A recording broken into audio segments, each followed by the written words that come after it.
Hi, I'm Kitty and welcome to my attic. This is where I do all kinds of crafty things and talk to you about them. So today I thought would be a good day to go through my fall knitting plans, which is also a little bit of a Wisconsin Sheep and Wool Festival haul.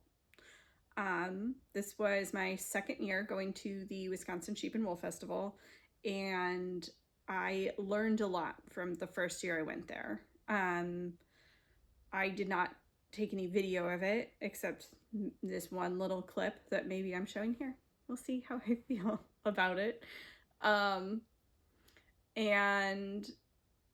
yeah, so if you're interested in the experience, I think Jillian Eve has a great video where she, actually vlogs instead of me, who is just going to talk to you about it. The first year I went there, I went in with very little plan, very little idea of what I wanted. I knew I was going to buy some stuff. It always happens to coincide with the weekend of my birthday, so it's always a fun little birthday present for me to go to the Sheep and Wool Festival. I wasn't expecting there to be no internet. There's no internet there. I could not get a signal. My sister was panicking because she was trying to sign up for preschool volunteer dates, and we had to go to the parking area to get her signed up for the date she wanted. So I went in thinking oh, if I see a yarn, I can look up a pattern and find out the yardage that I need to pick up before I purchase it. But that is not the case. So what I did this year was I made myself a little note where I picked out some of my patterns that I've been interested in making, and I got more than I knew I was going to probably buy 3 sweaters quantities at most. And so I made myself a list. I think I had five or six sweaters on there, so I could flex which ones I wanted to buy based on the yarn that I found. Because I went in thinking I'd be able to find a worsted weight yarn. There's no worsted weight to be found, which is really interesting.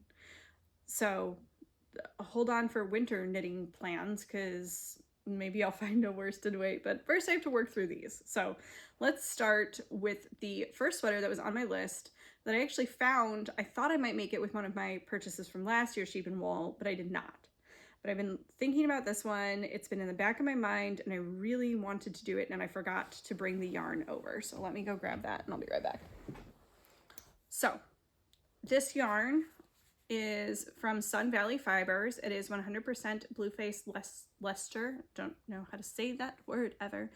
It's a DK weight superwash in the color Sherwood Forest. I'm not sure how it's picking up on camera.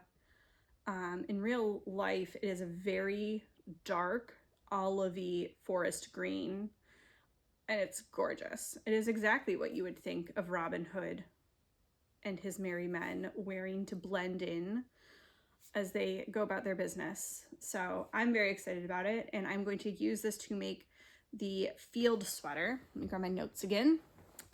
The field sweater by Camilla Vad? Don't know. This is a pullover. I know there are others. I think there's a cardigan and possibly a beret field in the same pattern. It has this gorgeous detail around the neckline with these, she calls them grains in the pattern. I don't know if they have another technical term. They're tucked stitches or pulled stitches. You create extra stitches and then you slip them for a round, and then you come back and pick them up later. So they go across rows.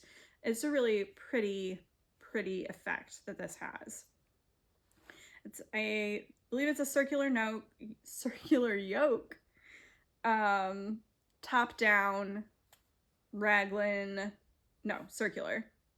It's a different thing than raglan. My brain wants to fill in raglan, but it's not. It's just a circular yoke, top down sweater. And I think it's just beautiful. And I'm very excited to have it in this dark color. I don't have a lot of dark colored sweaters in my wardrobe, and I don't have a lot of green tops. I green. I mean, obviously I'm wearing green today. So hopefully this will fit right in with the rest of my wardrobe and be really cozy and warm. This yarn is not scratchy at all, so soft. And I'm really looking forward to that one. So that's sweater number 1 on my knitting plans. Up next, something completely different, but also not totally completely different. This is Hoarfrost by Rachel Ilsley. And it is this colorwork sweater. I'm sure I'm putting pictures over here. Editing Kitty better have my back. And I just love the kind of geometric nature of this pattern. It's supposed to remind you of like frost on a window.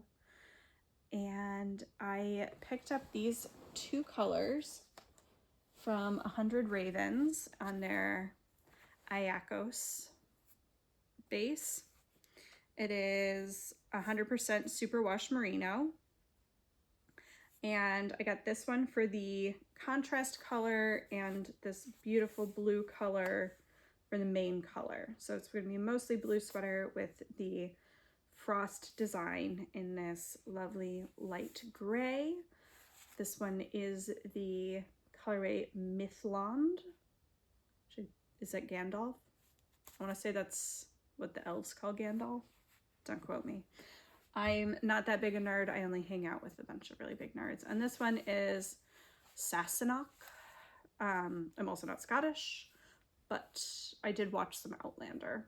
I gave up on it after a couple seasons, but I know enough to know that this is an Outlander reference, and it's a beautiful, beautiful soft blue color that I'm really looking forward to working with. And this one, again, it's so soft. I just made a hat out of this. If you're interested in that, you should check out, I think I'm going to be putting up a podcast, the very first podcast pretty soon.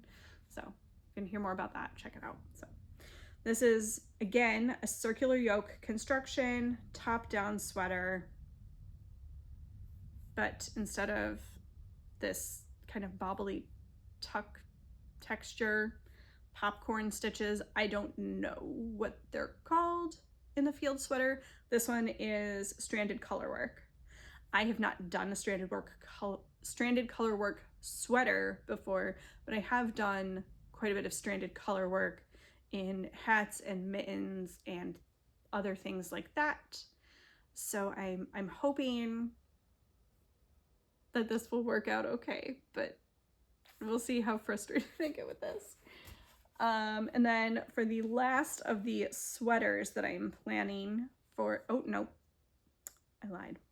We've got one more sweater that I picked up at Sheep and Wool, the yarn for it. So this is the Keep It Warm sweater by Yan Hua Li. And I love this sweater. I started making this sweater before, but the yarn I was trying to use wasn't working for me, and I was having a really hard time with the sleeve cable. So I'm gonna try working that out first, because I wasn't sure if I was messing it up because I wasn't understanding what I'm supposed to do, or if I was messing it up because the way you're working increases in the round. If I was just missing rows, I wasn't doing the rows in the right order. But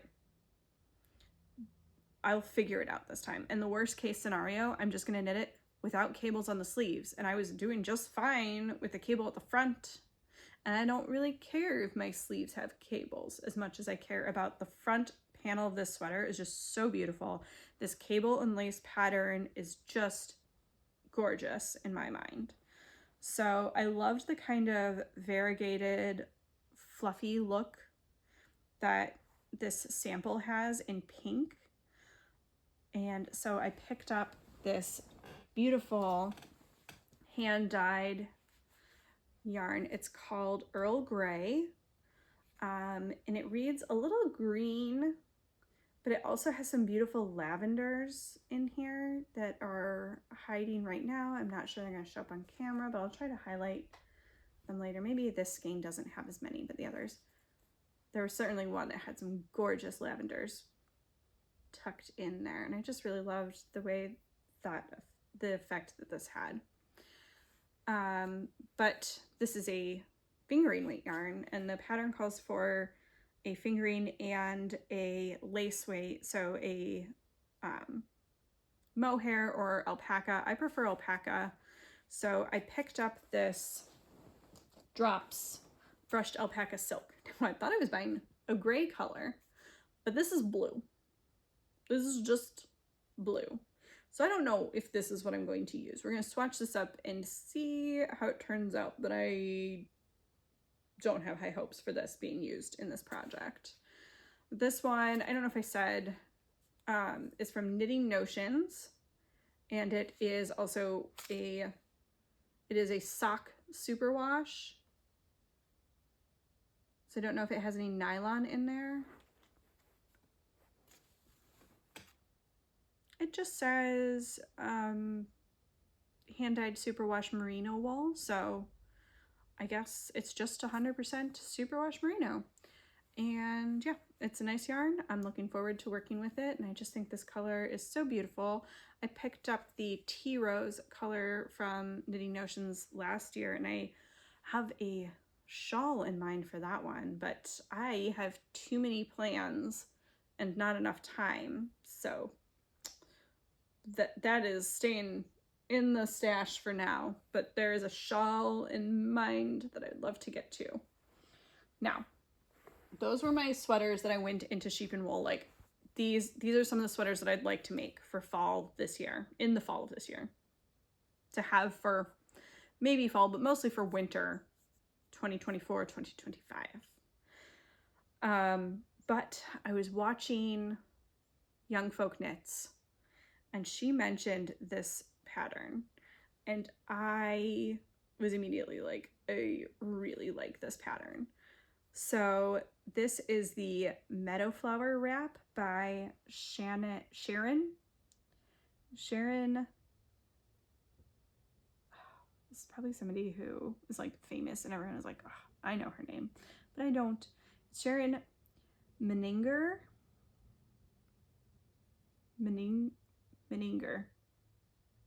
I'm sorry, Sharon. It's a beautiful, beautiful textured wrap pattern meant to be worn with negative ease.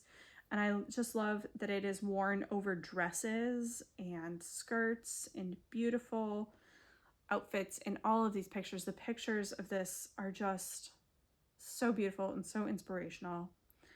So I don't remember what, I think this is yarns held together. So I think it's supposed to add up to a DK weight. So once again, a fingering plus a mohair or a lace weight of some kind would be ideal for this one, I think. Although not a lot of floofy ones in this pattern, so I don't know. But I have this Paint Box Sock Solid that I picked up crazy on sale like a year ago, and I didn't really have a project in mind for it when I picked it up, but I bought enough of it that I could make a pretty big sweater if I wanted. So I'm sure I have enough to do this pattern, and I thought it would be nice to hold this together with a softer pink mohair or alpaca. So we might be buying more after I swatch that up and see what happens with that. So keep an eye out for that. This is a maybe. I don't know if I'm going to get to this one. We shall see if this actually makes my plans, makes it into my knitting that I accomplished this season. I think I can get the others done, but I might be full on delusional about my ability to do things, because the last sweater I made took me 4 months to make one sweater, but I was working on other stuff too. I finished stuff, so I don't know. We will see. But I have one last little plan, and that is with this beautiful natural black alpaca. It has almost a brown undertone to it, and it's some of the softest things I have ever touched, and it is a contender because this is a worsted weight. I don't know if I can even buy this online. We'll have to see. I picked this up at Sheep and Wool and I almost picked it up this year again. This is from the Bernard Family Farms in Bonnie, Illinois. And it is a worsted weight alpaca in the color Black Sky. And it's just gorgeous. And I think I want to make myself a beret out of this. And I am going to use the Ashwin beret by Wendy Neal. And I just love the texture of this. And I thought it looked so cute. Enough said. So those are my plans for this coming season. These are the yarns that I picked up to make those things. Oh, I took this label out and I didn't put it back in. Stick that back in there.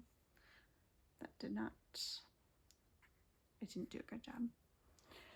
But yeah, I'm really looking forward to all of these projects coming up. And if you'd like to keep up to date with what I'm actually getting to, where I'm starting, and what I've accomplished in these goals, feel free to like and subscribe so I know that that's what you're interested in, and you can follow along as I work up some of these yarns.